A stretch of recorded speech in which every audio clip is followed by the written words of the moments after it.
Bonjour, mon nom est Marc Paré, je suis professeur d'Ancien Testament à l'ETEM IBV.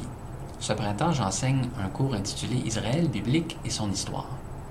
Je ne sais pas si vous êtes comme moi, mais la première fois que j'ai lu l'Ancien Testament, j'étais un peu désorienté par les mentions de rois, d'empires, de peuples et de royaumes dont j'ignorais tout. L'Ancien Testament présume que les lecteurs comprennent les références historiques qui pullulent le texte. Or, cette trame de fond est manquante pour la plupart d'entre nous.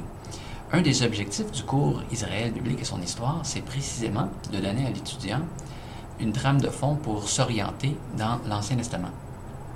Si on n'a pas d'idée générale, est-ce que Moïse vient avant David, ou est-ce que David est le premier ou le dernier roi d'Israël, il devient très difficile de comprendre l'Ancien Testament.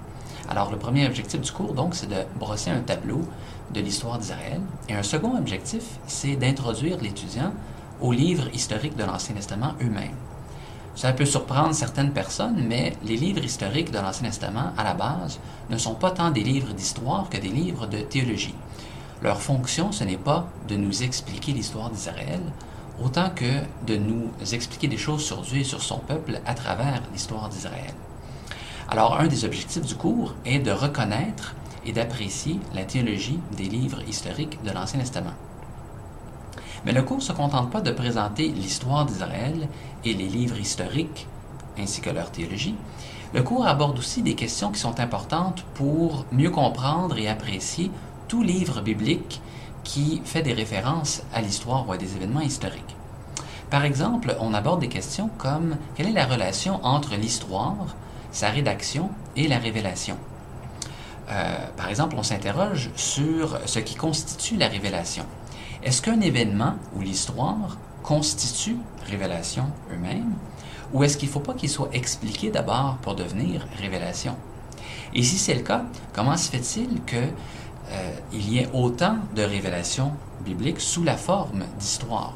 Est-ce que ce n'est pas intriguant que la Bible ne contienne pas davantage de traités théologiques et qu'elle contienne autant de récits ou d'histoires?